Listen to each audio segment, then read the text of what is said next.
आइए ABP reporter में विस्तार से खबरों का रुख करते हैं। उत्तर प्रदेश की राजधानी लखनऊ, जहां पुलिस हिरासत में युवक की मौत हुई थी, इसी मामले से जुड़ी बड़ी खबर यह है कि आज पीड़ित परिवार से उत्तर प्रदेश के मुख्यमंत्री योगी आदित्यनाथ ने मुलाकात की है। योगी आदित्यनाथ ने मोहित पांडे के परिवार को 10 लाख रुपए देने का ऐलान किया। एक घर सरकारी योजनाओं का लाभ भी योगी सरकार मोहित पांडे के परिवार को देगी और साथ ही मोहित पांडे के बच्चों को मुफ्त शिक्षा की सुविधा भी दी जाएगी। ये तस्वीर हम आपको दिखा रहे हैं मोहित पांडे के परिवार से सीएम योगी की मुलाकात की। मोहित पांडे की पुलिस हिरासत में मौत हुई थी, जिसके बाद परिवार में बहुत आक्रोश था और आज स्थानीय विधायक पीड़ित परिवार को योगी आदित्यनाथ से मुलाकात कराने के लिए लेकर गए और इसमें आप देख रहे हैं तस्वीर योगी आदित्यनाथ ने जो पीड़ित परिवार से मुलाकात की है, वो तस्वीर, पुलिस हिरासत में जो मौत हुई थी मोहित पांडे की वो तस्वीर, और अभी तक जो परिवार को इंतजार था मोहित पांडे को इंसाफ कब आखिरकार, इस सवाल के साथ जो एक आक्रोश परिवार में था। सीधे आपको लेकर चलेंगे, हमारे सहयोगी विवेक इस समय मौजूद है और जरा जानते हैं विवेक से, अब योगी आदित्यनाथ से मुलाकात और उनसे मिले आश्वासन के बाद परिवार संतुष्ट नजर आ रहा है। विवेक, इंसाफ की आस परिवार की अब बनती हुई नजर आ रही है?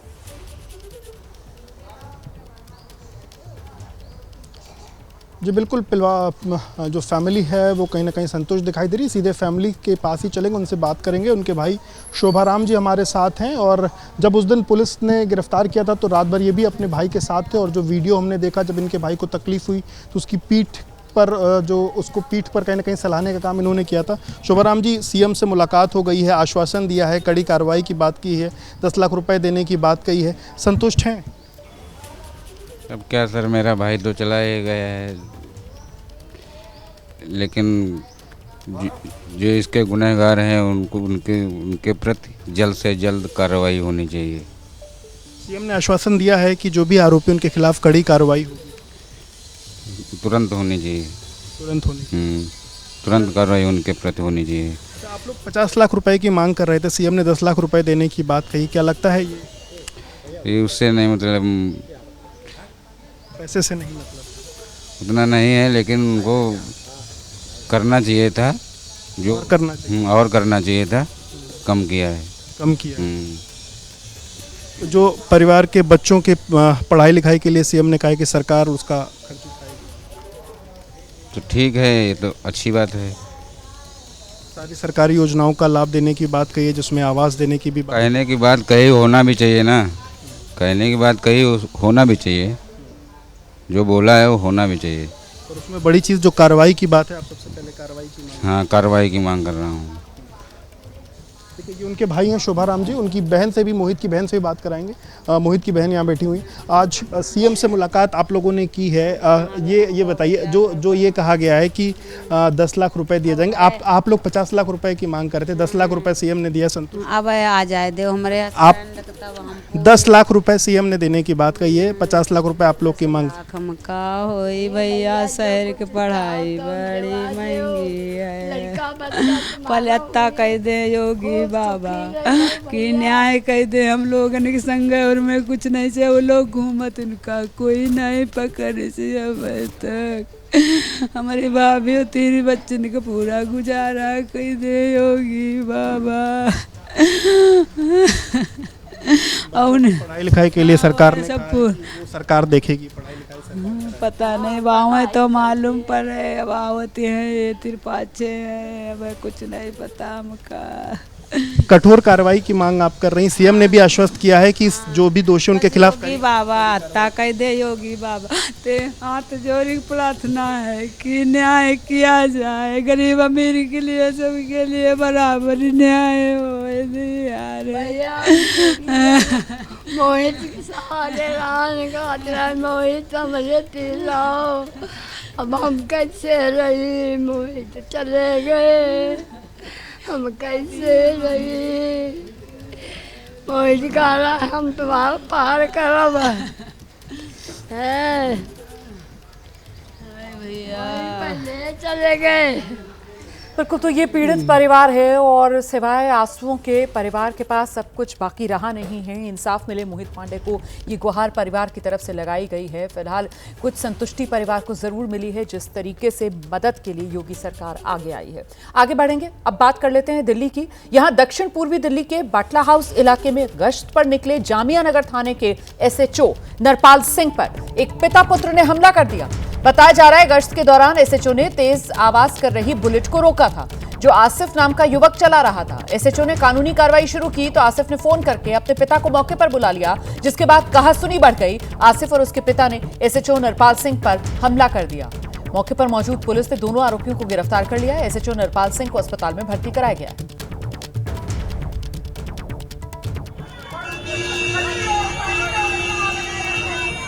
सीधे आपको लेकर चलेंगे, हमारे साथ हमारे सहयोगी वरुण जैन इस समय मौजूद है। जरा जानते हैं वरुण से पहले कि जो घायल SHO है उनकी हालत कैसी है और पिता पुत्र इन पर क्या कानूनी कार्रवाई हो रही है, विस्तार से बताइए वरुण। देखिए, SHO साहब की अब हालत खतरे से बाहर है, ठीक है। उनको अस्पताल में भर्ती कराया गया था।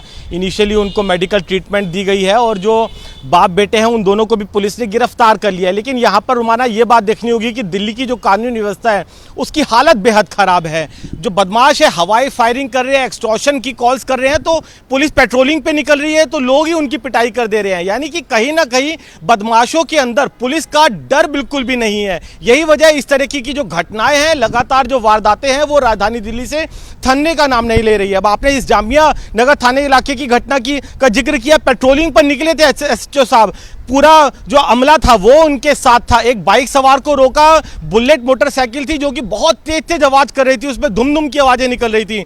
जब उसका चालान करना चाहा, बाइक को जब्त करना चाहा, तो उसने अपने पिता को बुला लिया और बाप बेटे इतने बेखौफ थे कि उन्होंने SHO साहब की वहीं पर सड़क पर पिटाई कर दी। तो आप अंदाजा लगाइए कि लोगों में या फिर बदमाशों में पुलिस का फिलहाल कोई डर नहीं है। कहीं ना कहीं कानून व्यवस्था दिल्ली की बेहद खराब है। रुमाना जी, बिल्कुल गंभीर सवाल खड़े कर रही है ये पूरी की पूरी वारदात की आखिरकार पुलिस का इकबाल है वो इस तरीके से मध्यम पड़ता हुआ क्यों नजर आ रहा है कि एक तरफ बदमाश उनके हौसले बुलंद नजर आ रहे हैं और आम लोग भी इस तरीके से पुलिस पर हमला करें। बहुत शुक्रिया वरुण जैन आपका इस तमाम जानकारी के लिए। दिल्ली में कारोबारी के घर पर फायरिंग हुई है जिससे हड़कंप मच गया है। बम्बिहा गैंग के शूटर्स ने कई राउंड फायरिंग की है। रानी बाग इलाके में कारोबारी के घर पर यह फायरिंग हुई है। बाइक सवार बदमाशों ने 6 से 7 राउंड गोलियां चलाई।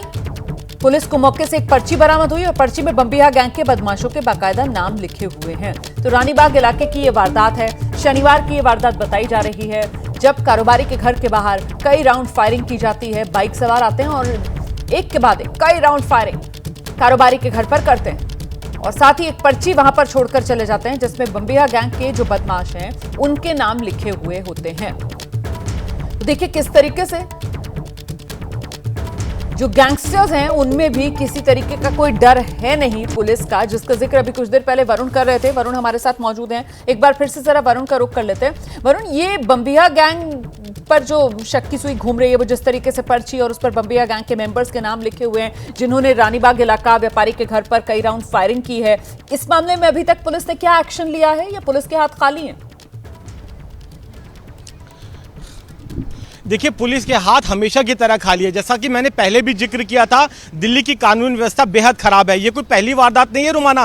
पिछले अगर मैं 2 महीने की ही बात करूं तो 2 दर्जन से ज़्यादा इस तरह की वारदातें हो चुकी है। बड़े बड़े बिजनेसमैन को कोई लॉरेंस बिश्नोई का गैंग है तो कभी बम्बिहा गैंग है, धमका रहा है, उनके घर के बाहर हवाई फायरिंग करी जाती है, पर्ची फेंकते हैं, बाकायदा एक्सटॉर्शन का अमाउंट लिखते हैं और वहाँ से फरार हो जाते हैं। तो आप अंदाज़ा लगाइए किस तरीके की दिल्ली की कानून व्यवस्था। अब ये रानीबाग का ताज़ा घटनाक्रम है जहाँ पे बम्बिहा गैंग की एंट्री हो गई है। बम्बिहा गैंग कौन सा है? लॉरेंस बिश्नोई का विरोधी गैंग है। लॉरेंस बिश्नोई के साथ एक पुरानी इसकी जो अदावत है वो चली आ रही है। अगर आप देखेंगे सिद्धू मूसेवाला की भी जो हत्या थी इसी राइवलरी के चक्कर में उस दौरान हुई थी। तो अब ये बम्बिहा गैंग की भी दिल्ली में एंट्री हो गई है। लॉरेंस के साथ साथ रानीबाग के अब इस बिजनेसमैन के घर के बाहर 7 से 8 राउंड फायरिंग हुई है। 7 खाली खोखे मिले हैं, एक लाइव कार्ट्रिज मिला है, बाकायदा पर्ची फेंक कर गए हैं जिसमें कौशल और जो पवन जो 2 गैंगस्टर है इसी बम्बिहा गैंग के, उनके नाम लिखे और बाकायदा बम्बिहा गैंग ने अपना मोबाइल नंबर पर्ची के ऊपर छोड़ा है। तो आप अंदाजा लगाइए बदमाश किस कदर बेखौफ है। अभी फिलहाल अब पुलिस जांच कर रही है, जांच चलती रहेगी,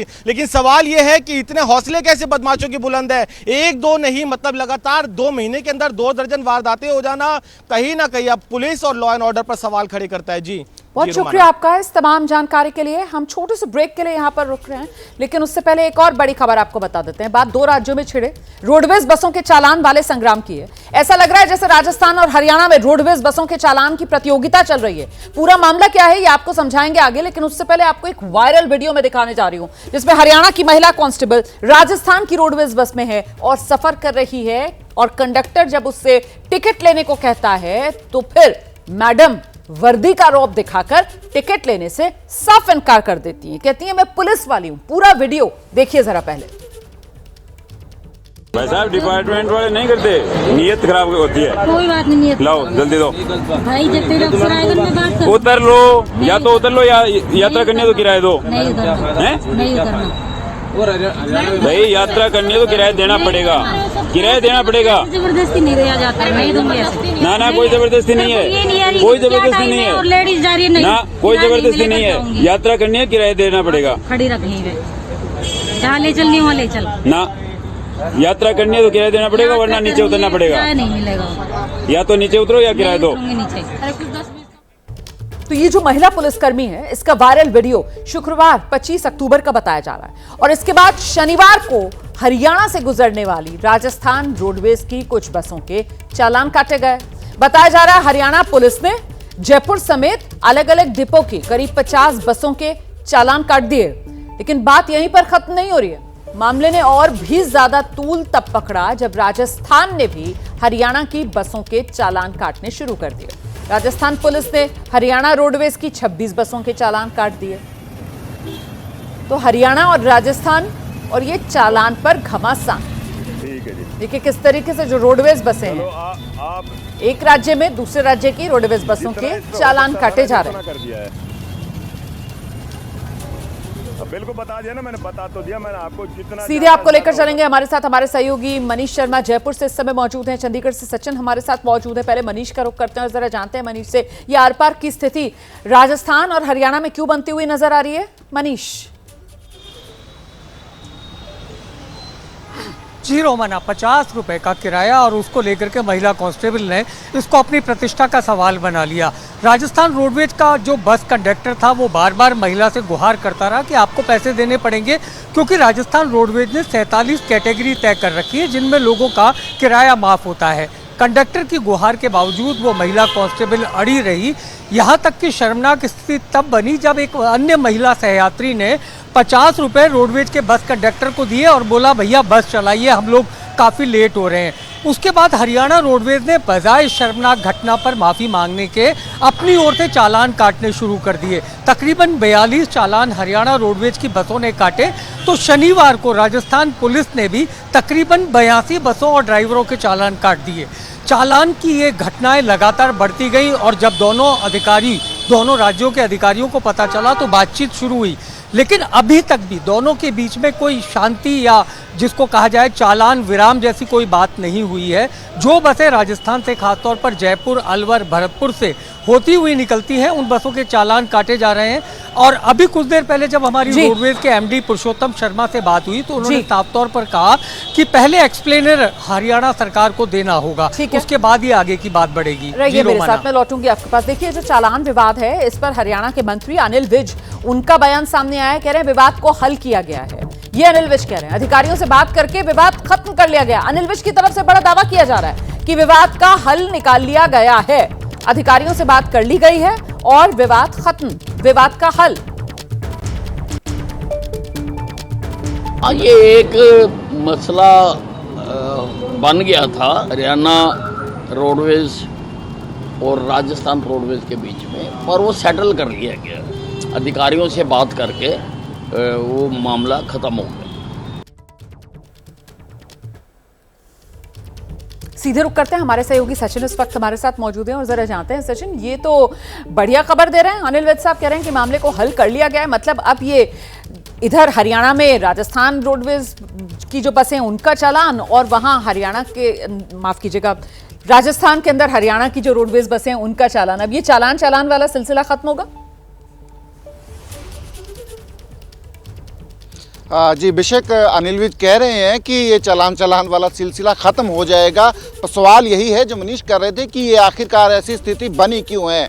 वो महिला कांस्टेबल जिसने 50 रुपये किराया देने से मना कर दिया, हरियाणा पुलिस को कहाँ तो कार्रवाई करनी चाहिए थी उस महिला कांस्टेबल के ऊपर, पर बजाय उसके जो है हरियाणा पुलिस ने चालान जो है काटना शुरू कर दिए राजस्थान पुलिस के। अब इसमें हरियाणा जो स्टेट ट्रांसपोर्ट डिपार्टमेंट है उनकी स्थिति बड़ी अकवर्ड जो है हो गई है। हरियाणा ट्रांसपोर्ट के अधिकारी बोल रहे हैं भैया हमने तो कुछ नहीं किया, ये तो हरियाणा पुलिस ने किया। हरियाणा पुलिस ने चालान काटना शुरू कर दिए और अब हमें भुगतना पड़ रहा है। राजस्थान में जो है हमारी बसेस के चालान जो हैं वो काटना शुरू हो गए हैं। पर बेशक अनिल विज ये कह रहे हैं कि अब स्थिति जो है वो सुधर गई है, बातचीत हुई है दोनों राज्यों के अधिकारियों के बीच।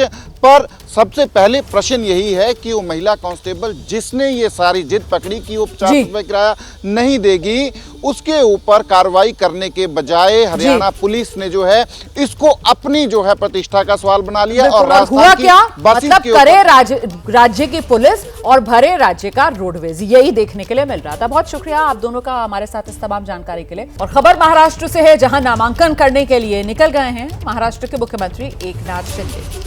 कोपरी पाचपखाड़ी सीट है जहां से उम्मीदवार एकनाथ शिंदे पर्चा भरने के लिए सीएम शिंदे निकल गए हैं। जो जानकारी मिल रही है उसके मुताबिक डिप्टी सीएम देवेंद्र फडणवीस भी शिंदे के साथ रहेंगे जब वो पर्चा दाखिल करेंगे आज।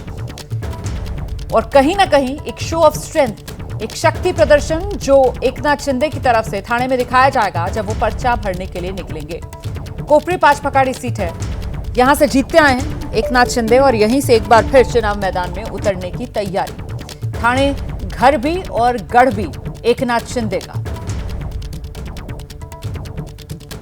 कोपरी पाचपखाड़ी सीट से एकनाथ शिंदे आज अपना नामांकन दाखिल करेंगे। आपको बता दें 29 नवंबर मतलब माफ कीजिएगा 29 अक्टूबर मतलब कल ये नामांकन दाखिल करने की आखिरी तारीख है महाराष्ट्र विधानसभा चुनाव के लिए। इसके बाद 20 नवंबर को महाराष्ट्र में विधानसभा चुनाव के लिए सभी 288 सीटों पर वोटिंग होनी है और फिर 23 नवंबर नतीजों का दिन। हालांकि चाहे महाविकास अघाड़ी हो या फिर महायुति हो, दोनों ही गठबंधन में अभी कुछ सीटें ऐसी हैं जहां औपचारिक तौर पर उम्मीदवारों के नाम का ऐलान नहीं हुआ है और इसकी भी उम्मीद यही की जा रही है कि आज देर रात तक उम्मीदवारों के नाम का ऐलान कर दिया जाएगा ताकि कल आखिरी दिन नामांकन दाखिल करने का उम्मीदवार अपना नामांकन दाखिल कर दें। कहीं पर इसकी वजह सीटों को लेकर गठबंधन के साथियों में बात ना बनना बनाया जा रहा है और कहीं पर इसकी वजह जो बागी हैं उनसे बचने की रणनीति के तौर पर गिनाई जा रही है। और इस बीच ये तस्वीरें आपके सामने हैं। एकनाथ शिंदे जब अपना नामांकन दाखिल करने के लिए घर से निकले अपने, उस वक्त की ये तस्वीरें आपके सामने। ये तस्वीरें आप देख रहे हैं, एकनाथ शिंदे नामांकन दाखिल करने के लिए निकले हैं। परिवार के लोग उनके साथ नजर आ रहे हैं। बड़ा मौका एकनाथ शिंदे के लिए। एकनाथ शिंदे के नेतृत्व में ही महायुति जो है वो विधानसभा चुनाव के लिए मैदान में उतरने की तैयारी में है और आज खुद एकनाथ शिंदे का नामांकन का दिन।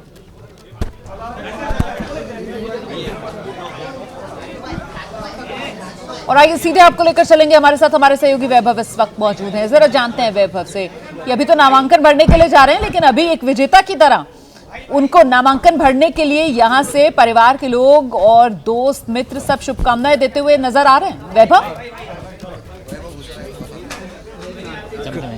जी बिल्कुल, हम सीएम साहब से बात करने की कोशिश करेंगे। यहाँ पे नामांकन भरने के लिए निकले हैं लेकिन पहले अपने गुरु धर्मवीर आनंद जी का आशीर्वाद लेने यहाँ पे आनंद आश्रम में पहुंचे। भाई एक प्रतिक्रिया आपकी एबीपी न्यूज में। भाई अभी नामांकन भरने जा रहे हैं, आपने आशीर्वाद लिया रैली में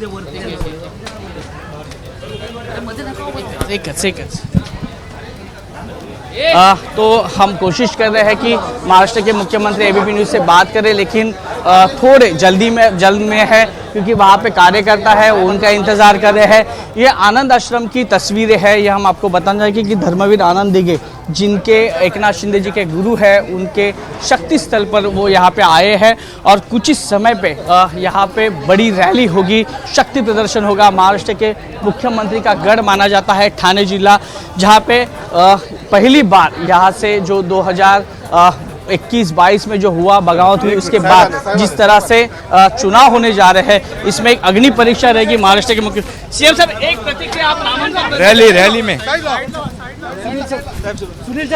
जल्दबाजी में है सीएम साहब, तो इसके लिए बात नहीं कर पा रहे, लेकिन काफी पैमाने पे यहाँ पे कार्यकर्ता, उनके समर्थक यहाँ पे मौजूद है और वो अपने शिंदे जी को समर्थन देने के लिए आए। क्या लगता है, शिंदे साहब नामांकन भरने जा रहे हैं, फिर एक बार मुख्यमंत्री होने की संभावना है? 100% मुख्यमंत्री शिंदे साहब ही बनेंगे और हमारी शुभकामना है, बाला साहब का आशीर्वाद है, दिघे साहब का आशीर्वाद है और सब महाराष्ट्र की जनता का आशीर्वाद है कि पुनश्च एकदा एकनाथ शिंदे साहब सीएम बनेंगे। देवेंद्र जी भी आ रहे हैं यहाँ पे नामांकन करने। देवेंद्र जी भी आ रहे हैं, दोनों के नामांकन पत्र भरेंगे, संजय केलकर साहब का भी और शिंदे साहब का भी। यानी काफी बड़े पैमाने में यहाँ पे शक्ति प्रदर्शन होने वाला है। ये पूरा हम आपको काफिला दिखा रहे हैं सीएम का और वहाँ पे इतनी दुगनी संख्या में वहाँ पे समर्थकों की भीड़ भी जमा हुई है। थोड़ी समय में एकनाथ शिंदे रैली पे सवार हो जाएंगे और अपना नामांकन भरने के लिए जाएंगे, लेकिन उस वक्त उनके सभी महत्वपूर्ण कार्यकर्ता, विधायक, सांसद यहाँ पे मौजूद होंगे ठाणे जिला से, जो एकनाथ शिंदे के साथ पहले दिन से उनके साथ रह चुके हैं। देखिए, उद्धव ठाकरे से बगावत करने के बाद एकनाथ शिंदे के लिए ये अग्नि परीक्षा होगी। लोकसभा चुनाव में भी एकनाथ शिंदे के 7 सांसद चुन के आए हैं, लेकिन एकनाथ शिंदे ने जब बगावत की थी और पहली बार विधानसभा में गए थे तो उन्होंने अपने विधायकों को शब्द दिया था कि मैं 40 के 40 विधायकों को वापस जिताऊंगा, नहीं तो खेती करने जाऊंगा। अब ये देखना होता है कि ये विधायकों को जिताना कितना मुश्किल है, कितना आसान है, क्योंकि ये लड़ाई आसान भी नहीं है जितनी आपको दिख रही है। देखो, एमवीए वर्सेस एनडीए की लड़ाई है, उसमें एमएनएस के भी बीच में टक्कर है। देखो, एमवीए का फॉर्मूला अभी तक तय नहीं हुआ है, दूसरी तरफ एनडीए का भी फॉर्मूला अभी करीबन बाकी है, करीबन 28 सीट बाकी है एमवीए की एनडीए की डिक्लेयर होने के लिए। एकनाथ शिंदे के गुट के करीबन 80 फिलहाल विधायक चुन के आने की यहाँ पे जो सीटें दी है, तो 80 में से 40 जीताने का एक बड़ा चैलेंज एकनाथ शिंदे के ऊपर है। तो देखना यह होगा कि एकनाथ शिंदे के लिए सामने जो उम्मीदवार होंगे वो सीधी लड़ाई यूबीटी से होगी, यानी उद्धव ठाकरे के खिलाफ ये लड़ाई होगी। जहाँ जहाँ एकनाथ शिंदे के विधायक खड़े हैं वहाँ उद्धव ठाकरे के विधायक उम्मीदवारों से ये लड़ाई होने वाली है। तो ये लड़ाई उतनी आसान भी नहीं है कि एकनाथ शिंदे के लिए वापस 40 विधायक चुनकर लाए। दूसरी तरफ देखा जाए तो कई सारे बगावती है जो एकनाथ शिंदे के पार्टी के हैं, जिनको टिकट ना मिलने की वजह से नाराज हुए हैं। और ये मामला सिर्फ एकनाथ शिंदे के लिए नहीं है, भाजपा में भी है, अजित पवार गुट में भी है, उद्धव ठाकरे के गुट में भी है, कांग्रेस में और एनसीपी में, अजित पवार वाली पार्टी में। तो ये बगावतों का डर काफ़ी सारा इस पूरे महाराष्ट्र के पॉलिटिक्स में रहेगा। तो देखना ये होगा कि कौन कितनी सीटों पर बाजी मारता है। कुछ ही दिन बचे हैं, 23 तारीख को रिजल्ट आने वाला है, तो क्या नतीजे आते हैं ये देखना यहाँ पे बहुत दिलचस्प होगा।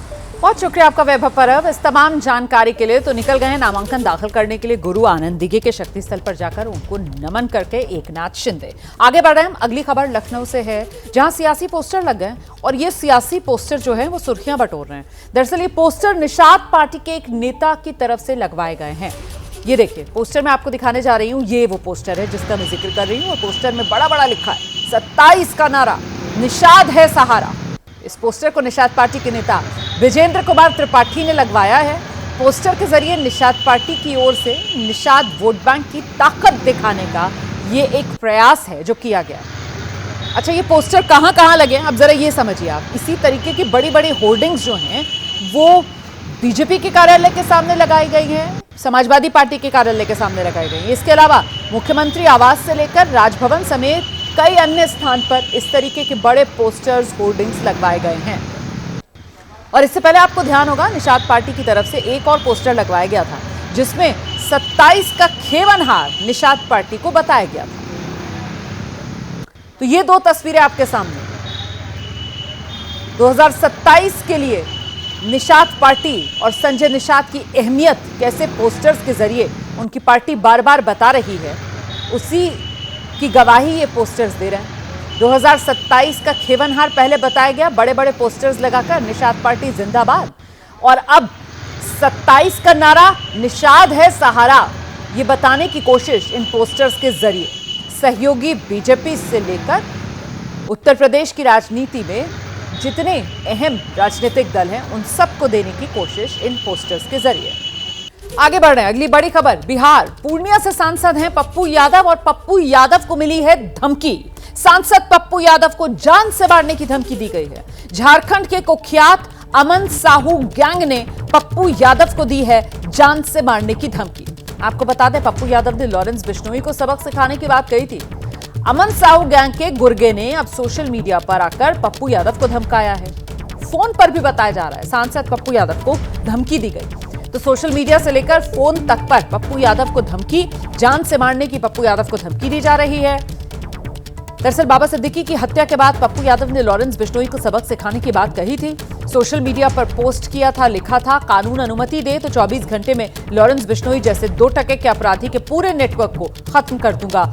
ये पप्पू यादव की तरफ से कहा गया था, जिस पर लॉरेंस बिश्नोई का करीबी बताया जाने वाला ये कुख्यात है अमन साहू गैंग। इसकी तरफ से सोशल मीडिया पर पप्पू यादव को धमकाया गया है और फोन करके भी पप्पू यादव को जान से मारने की धमकी दी गई है। यादव से बात हो रही है अब किसी और से? नमस्ते जी, कैसे हैं बताइए। मैं पीए हूँ साहब का। पीए हैं साहब का? जी जी, पप्पू यादव। जी जी, एमपी साहब के। बताइए ना, बताइए मालिक। हाँ बताइए क्या आदेश है? आदेश तो कुछ नहीं है जी। आदेश इतनी है कि गलत कमेंट या कहीं किसी के खिलाफ बोलना सोच समझ के बोलना चाहिए। भैया किसी के खिलाफ, क्या कह रहे हैं हम? किसी के खिलाफ और किसी के सही चीज के खिलाफ जो बात जो नॉर्मल में जो ट्वीट करते हैं ना, किसी भी घटना को लेके, किसी भी परिस्थिति को लेके वही ट्वीट होता है। कोई किसी व्यक्ति के बारे में, किसी चीजों के बारे में कोई मतलब उन्हें नहीं रहता है।